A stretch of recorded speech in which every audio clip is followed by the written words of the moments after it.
السلام علیکم ورحمۃ اللہ وبرکاتہ۔ میں ہوں نظام الدین۔ امید کرتا ہوں آپ لوگ ٹھیک ہوں گے، خیریت سے ہوں گے۔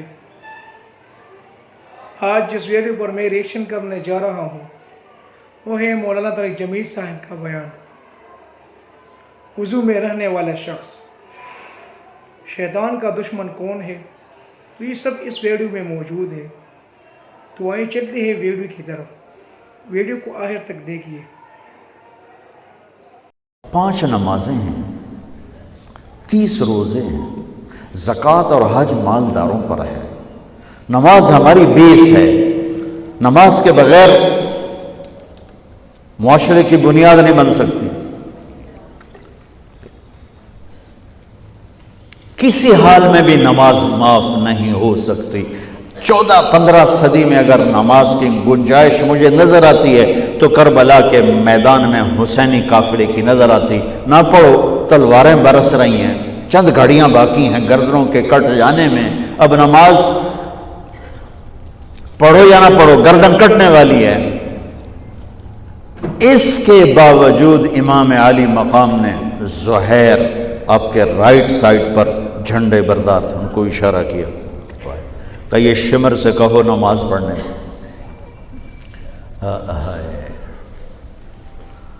تو انہوں نے آگے بڑھ کے کہا نماز پڑھنے دو، تھوڑی دیر کے لیے رک جاؤ۔ وہ کہنے لگا ہماری تلوار نہیں رکے گی۔ انہوں نے آ کر کہا یہ جواب ہے۔ امام عالی مقام نے فرمایا پھر نماز بھی نہیں چھوٹے گی۔ جی میٹنگ تھی، نماز یاد نہیں رہی، میٹنگ بڑی لمبی ہو گئی، نماز چھوٹ گئی، سارے دروازے بند کر دیے۔ حالانکہ اللہ کی قسم اگر یہ قافلہ نماز نہ بھی پڑھتا تو ان کے لیے جنت کے دروازے کھل چکے تھے، چونکہ جنگ سے پہلے آنکھ لگی، آنکھ کھلی تو مسکرائے۔ تو بہن نے پوچھا یہ کوئی ہنسنے کا وقت ہے؟ موت سر پہ کھڑی، کہنے لگے یہی تو ہنسنے کا وقت ہے۔ خواب میں اللہ کے نبی آئے ہیں، کہہ رہے ہیں بیٹا میں لینے کے لیے آ چکا ہوں۔ پھر نماز نہیں چھوڑی تو پی آئی اے والا کہہ سکتا ہے کہ جو میں جہاز اڑا رہا تھا نماز چھوڑ گئی۔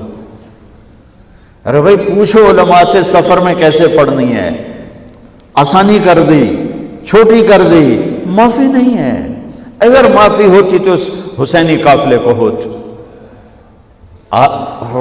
آدھے نماز پڑھو، آدھے جنگ کرو۔ اب تو 1440 ہجری ہو چکی ہے۔ 1440 سال میں سب سے خوبصورت نماز جو پڑھی گئی کربلا کے میدان میں پڑھی گئی۔ سب سے خوبصورت سجدہ جو کیا گیا کربلا کے میدان میں کیا گیا۔ اور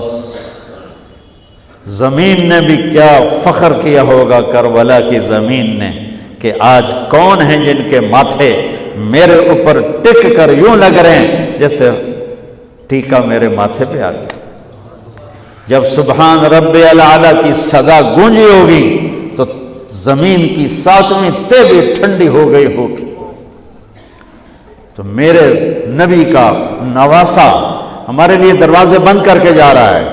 کسی حال میں نہیں چھوڑ سکتے نماز، سوائے اس کے کہ بے ہوش ہو جاؤ، چلو ٹھیک ہے، اس کے علاوہ نہیں چھوڑ سکتے۔ لیٹے لیٹے پڑھو، نہیں اٹھ سکتے لیٹے پڑھو، آنکھوں کے اشارے سے پڑھو، چھوڑ نہیں سکتے ہو۔ آدھوں نے نماز پڑھی، آدھوں نے جنگ کی، پھر آدھوں نے نماز پڑھی اور سب نے جنگ کی، اور عصر میں سب نیزے پہ چڑھ چکے تھے۔ عاشق کا جنازہ ہے، ذرا دھوم سے نکلے، محبوب کی گلیوں سے ذرا گھوم کے نکلے۔ ہمارے دفتروں میں، بازاروں میں، گھروں میں نماز زندہ ہو جائے۔ روزہ تو سال کے بعد آئے گا، بیمار ہے تو چھٹی، مسافر ہے تو چھٹی بعد میں رکھ لینا۔ زکوٰۃ پیسے والے پر ہے، حج پیسے والے پر ہے، ایک نماز ایسا فریضہ ہے جس کے لیے میرے رب نے 700 دفعہ قرآن کو ہلا دیا ہے۔ نماز نماز، کبھی لفظ صلاۃ کے ساتھ، کبھی اور الفاظ کے ساتھ۔ 700۔ ایک آرڈر آ جائے ملک صاحب کا تو آپ ہل جاؤ گے، آرڈر آ گیا، آرڈر آ گیا۔ میرا رب 700 دفعہ کہے اور تمہاری مسجد خالی ہو کہ ہمیں اپنے اللہ اور اس کے رسول کی عظمت اور ہیبت کا پتہ نہیں ہے۔ نماز کے بعد زندگی اگر ساری نماز بنانا چاہتے ہیں، ہاں نمازیں کتنی ہیں بھائی بولو؟ 6 ہو سکتی ہیں؟ 7 ہو سکتی ہیں؟ نہیں ہو سکتی۔ اگر ساری زندگی نماز بنانا چاہتے ہو کہ میری پوری زندگی نماز بن جائے، چاہے میں آفس میں ہوں، چاہے میں جوڑیا بازار میں ہوں، چاہے میں جہاز اڑا رہا ہوں، چاہے کھوتا ریڑی،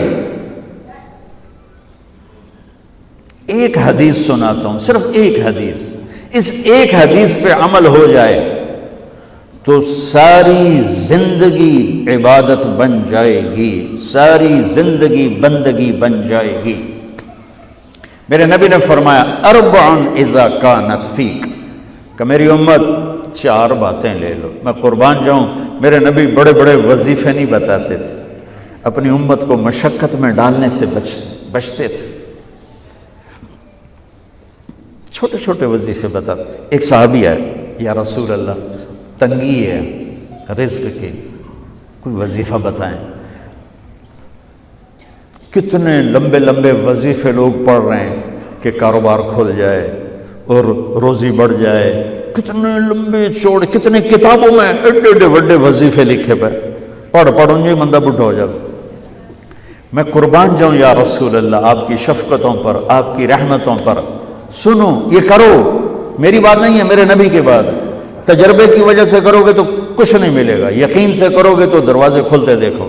کہ یا رسول اللہ ارید ان یوسع علی رزقی، میں چاہتا ہوں میری روزی کھل جائے۔ تو آپ نے کہا ادم علی الطہارہ یوسع علیک رزقک، تو باوضو رہا کر تیرا رزق کھل جائے۔ کوئی زور لگتا ہے وضو؟ تمہارے یہاں تو سردی ہوتی ہی کوئی نہیں کہ بھئی ٹھنڈا پانی ہے کیسے وضو، یہ تو ہمارے لیے مسئلہ ہے کہ بھئی ٹھنڈا پانی ہے کیسے وضو کرو۔ وہ ہمارے گاؤں کا مراسی مجھے مل گیا، میں نے کہا چل نماز پڑھے گی، نہیں جی میاں جی سردی بڑی، نہ لے جاؤں سردی بڑی، مراسیوں کو سردی زیادہ لگتی ہے۔ میں کہا نہیں آج تک نماز پڑھا کے چھڑنا ہے۔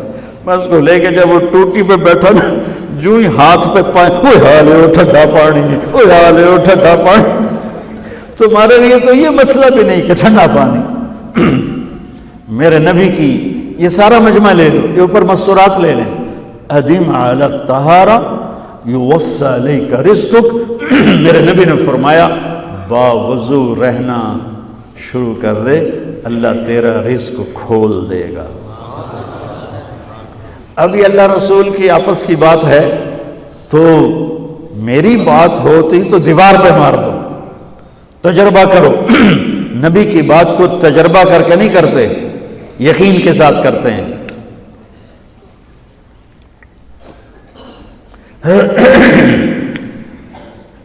ادم علی الطہارہ یوسع علیک رزقک، باوضو رہا کر۔ اچھا باوضو رہنے کے اور فائدے، اللہ پیار کرتا ہے، شیطان ڈرتا ہے، اور وضو ہوگا تو نماز آپ ہی پڑھی جائے گی، چلو یار وضو ہے 4 فرض ہی پڑھ لو گی۔ ایک دفعہ شیطان آیا ہمارے نبی سے ملنے، تو آپ نے اس سے پوچھا تیرے دشمن کتنے؟ کہنے لگا 15۔ آپ نے فرمایا کون کون ہے؟ کہنے لگا پہلے تو تھوڑا ہی نمبر ہے، پہلا نمبر تو تھوڑے نال میرا لگو ہے۔ پھر کہنے لگا وہ مسلمان جو 24 گھنٹے باوضو رہتا ہے وہ میرا بڑا دشمن ہے۔ جو باوضو رہتا ہے اور باوضو سوتا ہے، ایک فرشتہ اس کے لیے بندگی کا ثواب لکھتا رہتا ہے۔